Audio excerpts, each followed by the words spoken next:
chapters 150 to 151.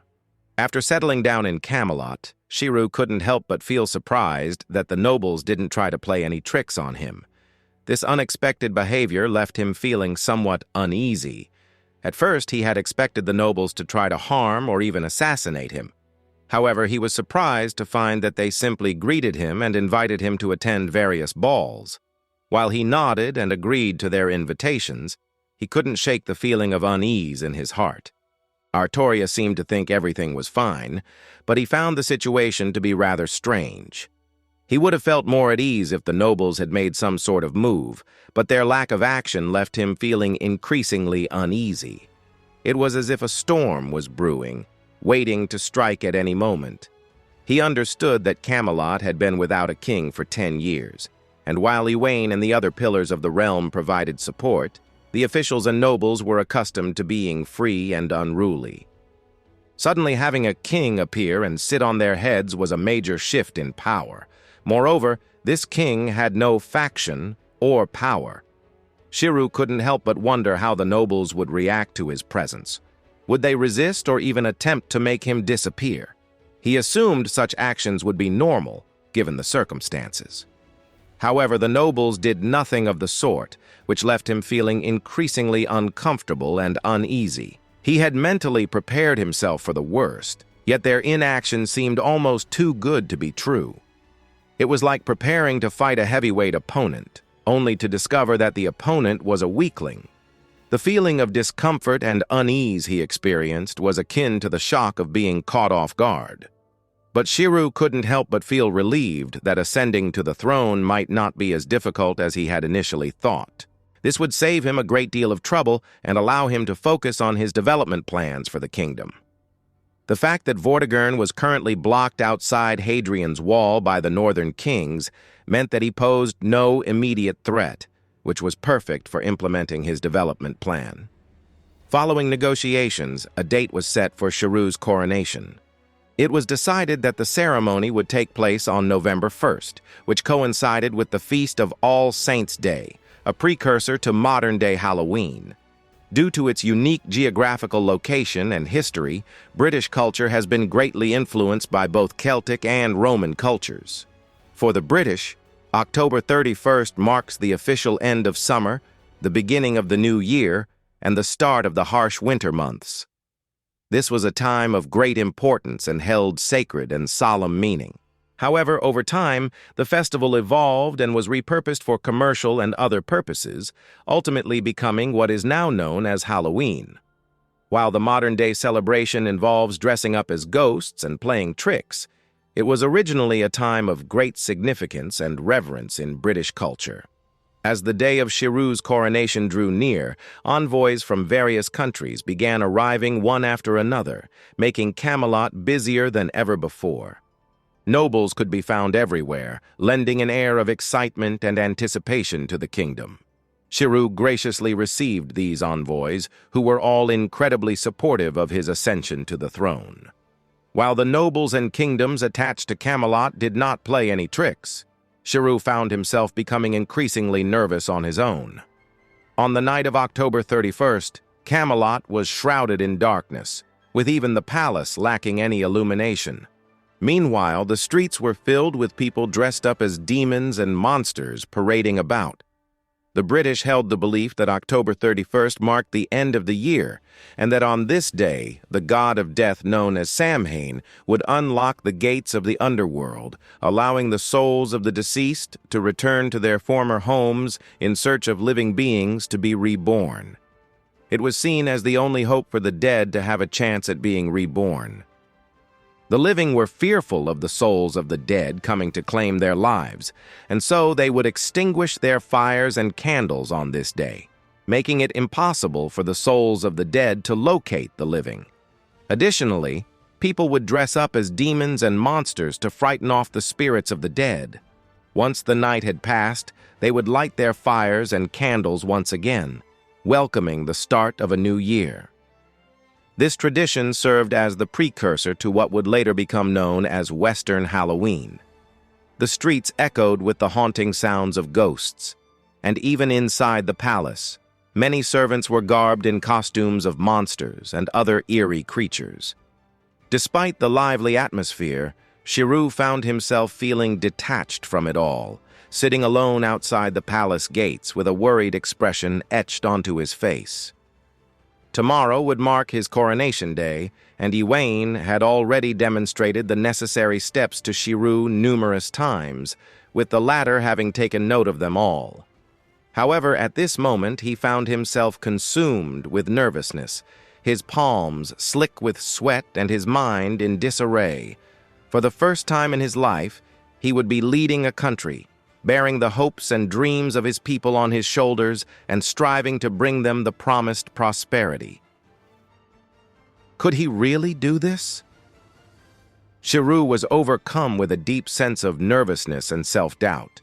Though he had initially believed that he could face his coronation with calm and composure, he now found himself confronting the reality of the situation and experiencing an overwhelming sense of anxiety that he had not anticipated. "My king, won't you join us in scaring away the ghosts?" Artoria, who was wearing a skeleton mask, approached him. "I remember that you did not participate in this festival last year when you were at the estate. Not only did you refrain from taking part, but you also avoided speaking with others." Shirou let out a heavy sigh, reflecting inwardly. "Well, at that time, I couldn't speak at all." He then turned his gaze to her and asked, "Artie, do you believe I have what it takes to be a good king?" She removed her skeleton mask, looking at him with her serious blue eyes and nodding in affirmation. "Without a doubt, you can do it." "Thank you." Though his nervousness remained as strong as ever, he felt heartened by the knowledge that there were those who believed in him. The dark clouds cleared away, revealing a brilliant moon. With the time for ghostly revelries having passed, people once again kindled their fires, creating a stunning sea of stars and flames that illuminated the night sky. Throughout the streets, people cheered and celebrated, ringing in the new year with unbridled joy. On the morning of November the 1st, the northern kings who had come to attend Shirou's coronation began to arrive. The King of Gaul led the charge with 1,500 soldiers in tow, while the formidable King Caradoc brought 500 of his own men. 1,000 cavalry riding on powerful magical lions from Nantes, belonging to the noblewoman who had previously clashed with Shirou, arrived at the palace. Even Morgan Le Fay, in the name of the Orkney Kingdom, had come with 1,000 soldiers in tow. All in all, a total of 11 kings had come to pay their respects.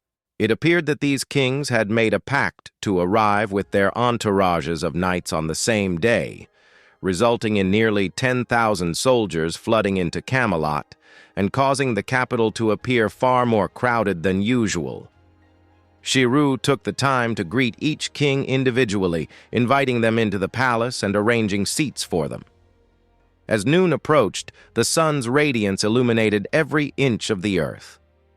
Within the palace, Shirou took his place upon the throne with the kings seated beneath him, arranged according to the power of their respective countries. Flanking him on both sides were officials led by Sir Egwene and Baldwin. The kingdom's nobles stood to his left, while foreign envoys occupied the right side. Meanwhile, knights donning silver armor held their swords aloft, standing on either side and maintaining order. Outside the palace gates, people had gathered in large crowds, shouting out the name Arthur in unison. Amidst the resounding cheers, Sir Egwene emerged from the palace to address the assembled crowd. 35 years ago, during a time when the empire was still strong and Britain was ruled by a great king, our ruler discovered that 2 dragons were engaged in a fierce underground battle within our land, one red and one white. At the time, Merlin prophesied that the white dragon represented invaders, while the red dragon represented the people of Britain. Although no one believed Merlin's prophecy back then, it has since become a reality. The embodiment of the white dragon, the traitor Vortigern, has led the Saxons to invade our land. For 35 long years, We have been waiting for the appearance of the Red Dragon to lead us in the fight against the White Dragon and to expel these invaders from our shores. And now, the Red Dragon of Britain has emerged. He is the son of Uther. He is Arthur." Shirou rose to his feet, waving to the ecstatic crowd as they cheered his name. "Arthur! Arthur!" they cried out in unison. For more than 3 months, rumors had been circulating throughout the land about the legendary Arthur. As a result, the people's hearts were already filled with expectation for this new successor. Furthermore, Shirou had been giving speeches and spreading the knowledge of basic mathematics in various cities and towns in the days leading up to his coronation, further fueling the people's hopes and dreams for the future of their beloved kingdom. Amidst the deafening cheers, Shirou ascended the stage. As he gazed out at the countless faces in the crowd, his heart raced within his chest. Standing upon the stage before so many people, he found himself overcome with an immense sense of nervousness, his hands and feet growing ice-cold with each passing moment. Deep down, he knew that his life was about to enter a whole new realm, the realm of leadership. Shirou took a deep breath and addressed the throngs of people before him. 15 years ago, the traitor Vortigern, embodiment of the White Dragon, betrayed Britain and led the Saxons to invade our land, taking the lives of our fellow countrymen and plundering our homes and property. As he spoke, a faint undercurrent of sadness could be detected within his voice, amplified by the court magi so that his words could be heard clearly by all who were present. As he recounted the chaotic events of 15 years ago, the thoughts and emotions of those listening were swept away into that time of great upheaval, and a sense of melancholy descended upon the crowd. In that fateful year, the once great empire had collapsed, leaving Britain vulnerable to foreign invasion and resulting in the merciless slaughter of countless innocent people and the pillaging of their possessions. It was only through the valiant efforts of Uther and the northern kings, who had relied on Hadrian's Wall to form a defensive line, that Britain had managed to survive such dire circumstances. For the elderly who had lived through those dark days, the memories remained all too vivid. Meanwhile, the younger generation had grown up under the shadow of constant foreign threats, with the very notion of invasion and subjugation casting a constant pall over their daily lives. In that moment, the entire crowd could empathize with the weight of those past struggles. 15 years have passed since those dark days, yet the Saxons, under the leadership of Vortigern, continue to wage war against us, seeking to plunder our lands and take our possessions.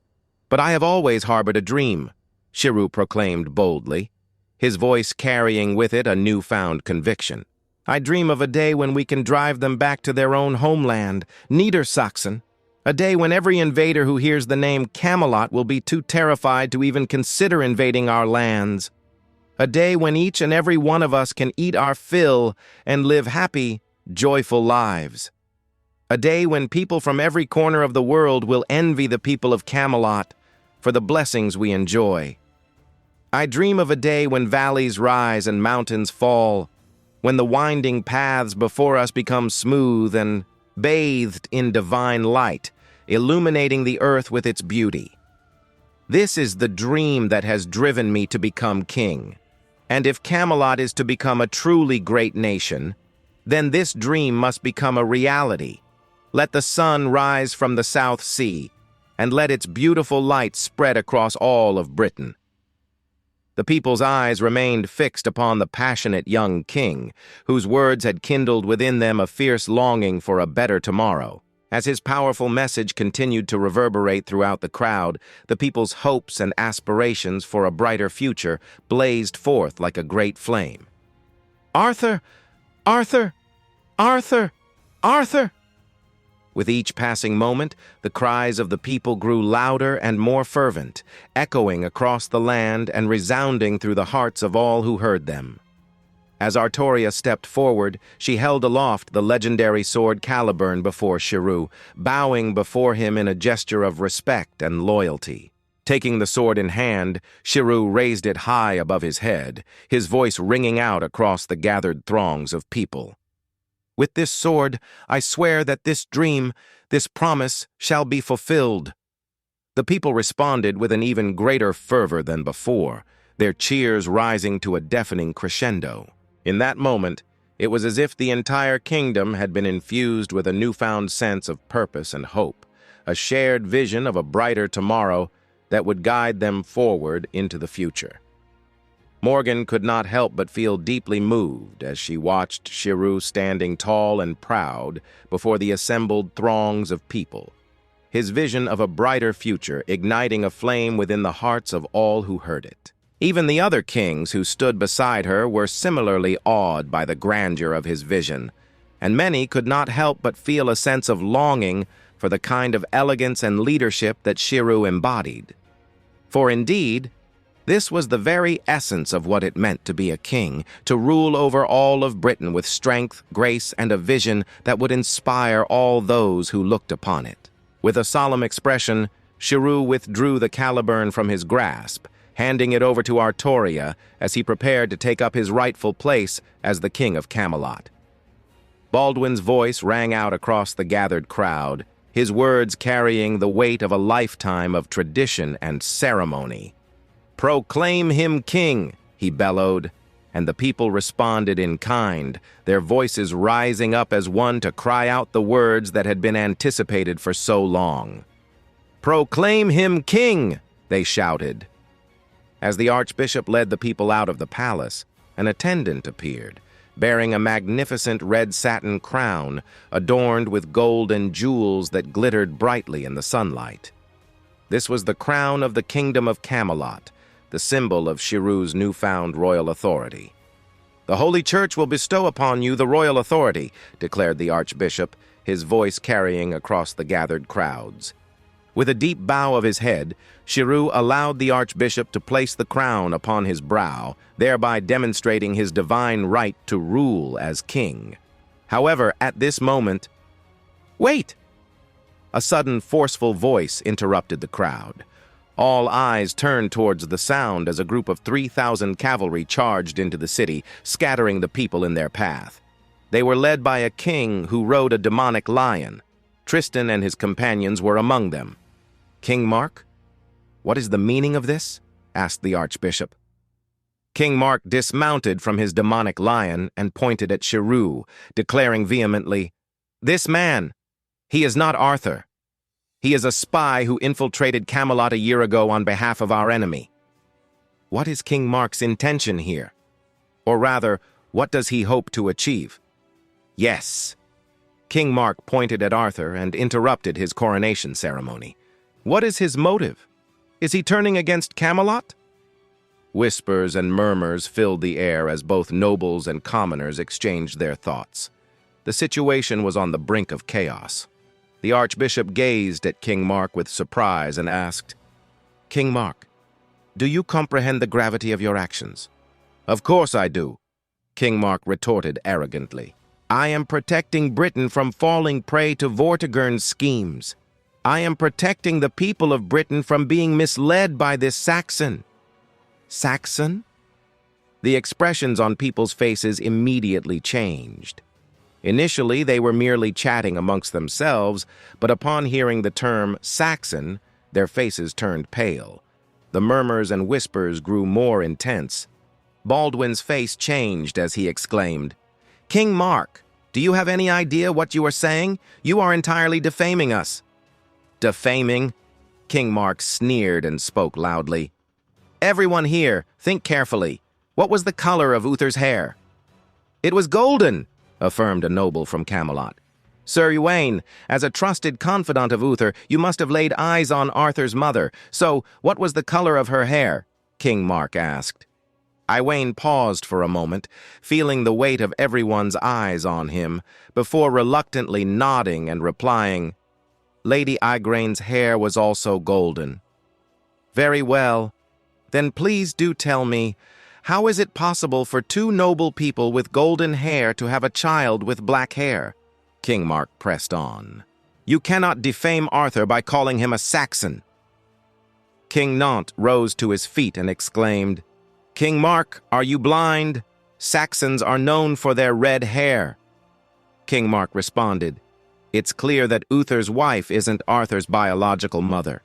We don't even know who this impostor's birth mother is, what she looks like, or the color of her hair. But if her hair is black, it must be from someone of noble bloodline. At that time, the only noble women in Britain were the ladies of the Empire, and we all know they have black hair. If we consider these facts, isn't it obvious? Suddenly, numerous suspicious glances were directed at Shirou. Is Arthur an impostor? Is he a spy? Then was his previous oath just a ploy? Are you joking? Don't speak such nonsense. Arthur is the rightful king of our Britain, retorted another voice. The murmurs and whispers grew more heated, and some individuals even began to argue amongst themselves. As the eyes of both the believers and the skeptics landed on Shirou, he felt a heavy weight settle in his heart. No wonder the nobles had displayed no odd behavior earlier. They were all waiting for him here. This was not simply King Mark's singular act, but a collective effort of multiple individuals. Rumors and suspicions spread like wildfire throughout the crowd. Shirou knew that he had to take action, or else the situation would spiral out of his control. However, "Nonsense!" Morgan slammed her hand onto the table, rising to her feet in a fit of fury. Her eyes bore into King Mark with a frigid glare, akin to that of a sharp sword. She was akin to a protective tigress, brimming with ire as she exclaimed, "How dare you defame my brother? Princess, do not soil my reputation. I triumph over others with logic and never defame others." King Mark remained arrogant and unafraid of Morgan. He declared, "You desire evidence, do you not? I shall provide it." King Mark signaled with a clap of his hands, and a soldier promptly appeared with an elderly man. As soon as Shirou laid eyes on the old man, his heart skipped a beat. This was not good. Even Artoria was stunned, her initial impulse nearly causing her to speak out loud. She managed to stifle her reaction, however. "This man is the steward of Ector Estate," King Mark announced. "How can you verify that he truly is Ector's steward?" Morgan asked skeptically. The elderly man responded, "Princess Morgan, I have served Sir Ector for 40 years and have remained by his side as an attendant. I even bore witness to your birth, Princess, when Sir Ector was still in service to King Uther." "What?" Morgan frowned, turning slightly to Baldwin and questioning him. "Sir Baldwin, is this true?" Baldwin nodded helplessly, replying, "I can attest to this. I was with Sir Ector at that time." "Old man, reveal all that you know," King Mark commanded. The elderly man nodded in acquiescence before gesturing toward Shirou and stating, "My lords, this gentleman may or may not be a Saxon, but he is without a doubt not Arthur. His true name is Guinevere." "Is he truly named Guinevere? Is he sharing the same name as King Leodegrance' daughter? Does this situation also involve King Leodegrance?" Discussions sparked anew amongst the crowd. Morgan snorted in disbelief. "My brother has already informed me of this. Guinevere is the false name given to him by Merlin and Ector to prevent his assassination by Vortigern." "That is not true, Princess Morgan," the elderly man countered. "This gentleman's authentic name is Guinevere. He is not Uther's son sent by Merlin, but a gentleman whom Sir Ector rescued outside of Tintagel a year ago. I overheard Sir Ector mention that this man was being pursued by Vortigern's cavalry and shouting the name Guinevere." "Are you jesting?" Morgan interjected incredulously.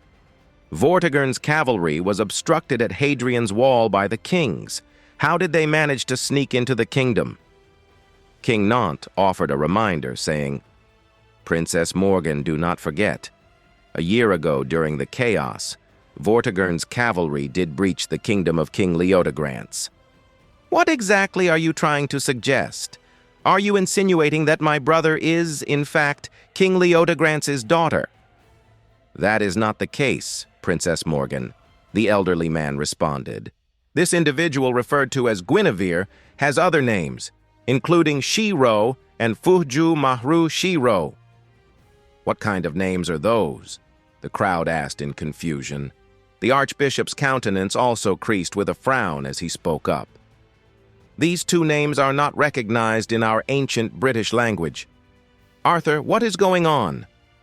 He turned his gaze towards Shirou. Shirou's expression remained unchanged, but he sighed inwardly. Both of those names refer to Fujimaru Shirou, a Japanese name. As he had not yet drawn the sword in the stone at that point in time, he had not given it much thought, but now he has dug himself into a hole. What is happening?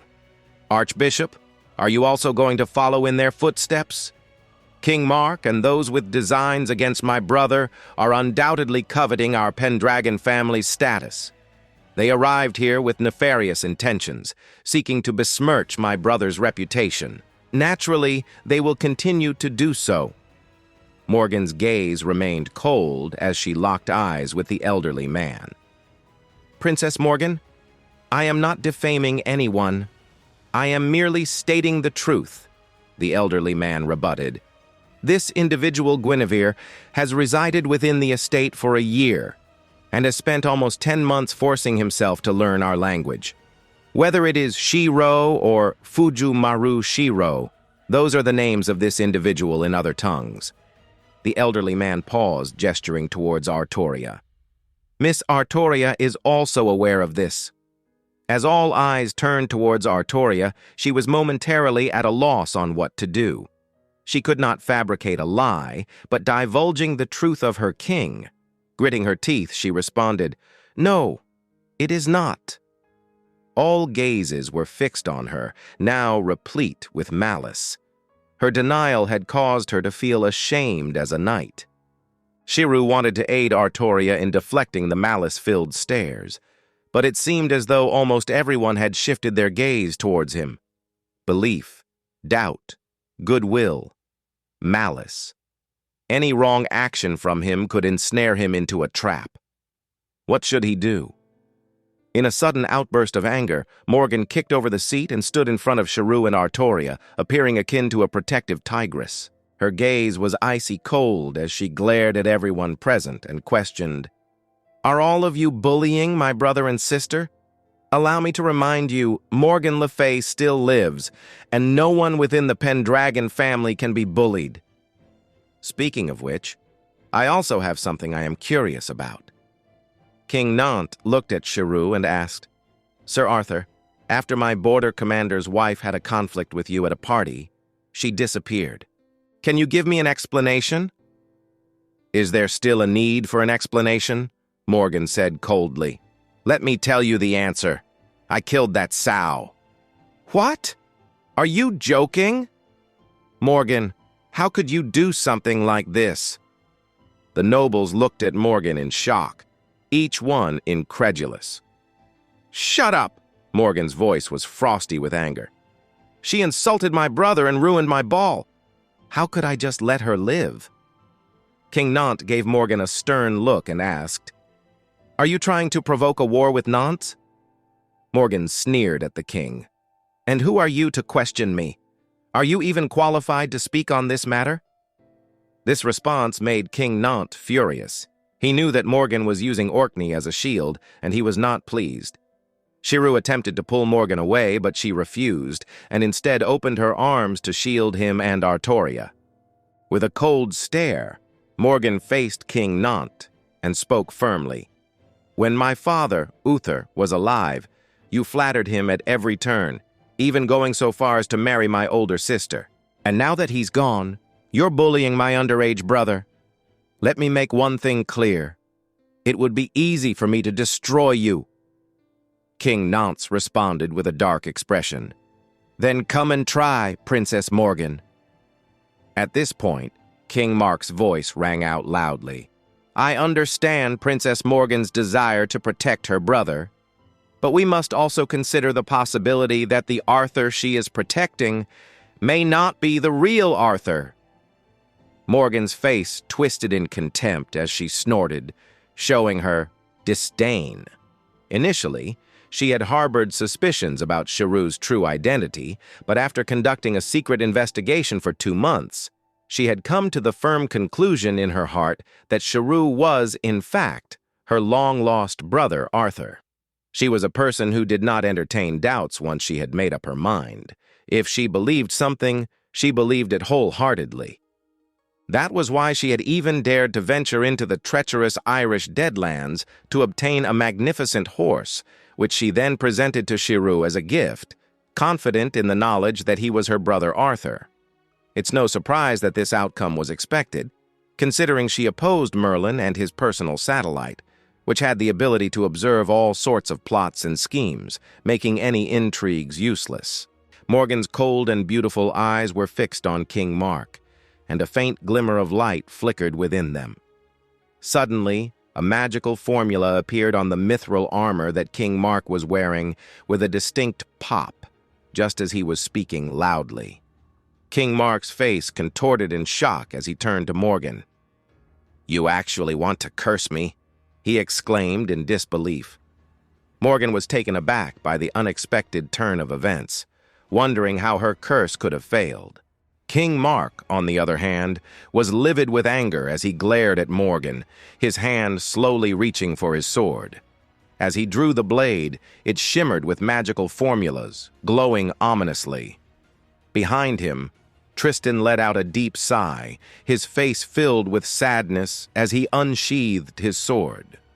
Meanwhile, the 3,000 soldiers behind King Mark also drew their swords, ready to follow their king's command. Noticing King Mark's aggressive stance, Gawain and the others quickly drew their own swords, standing in defense of Morgan. Even Orkney's 1,000 soldiers joined in, their swords pointed at King Mark, creating a tense and volatile situation. King Nant was quick to react and drew his own sword, prompting his soldiers to do the same. They pointed their weapons at Orkney, adding to the already tense situation. Caradoc and the other kings found themselves compelled to draw their own swords and allow their followers to do the same. As the sound of clashing metal filled the air, the common people cowered in fear, intimidated by the show of force. The tension was palpable, and it seemed as though a single wrong move could trigger an all-out battle. Ewain and Baldwin exchanged a quick glance before giving orders to activate the suppression-bounded field of Camelot.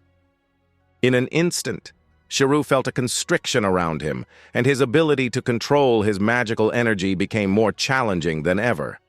He took a deep breath, realizing that the situation was spiraling out of control. With a sense of urgency, Shirou reached out and placed his hand on Morgan's slender shoulder, gently trying to pull her away from the conflict. Morgan spoke reassuringly to Shirou. "You don't need to worry, brother. I'm here, and I won't let anyone harm you." Shirou looked at Morgan with sincerity in his eyes and said, "Please trust me, Sister Morgan." He then gently pulled her away from the hostile crowd and stepped forward to the forefront, bravely facing the aggression directed towards him. Caerleon Castle. Kay glared at Merlin, holding his sword menacingly against the old magus's neck. "What are you celebrating?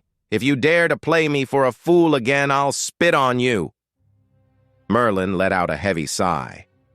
"Very well, I'll tell you," he said. "We're celebrating King Arthur's first major battle of his life." "Wait, are you saying that the king and my sister are in danger in the capital?"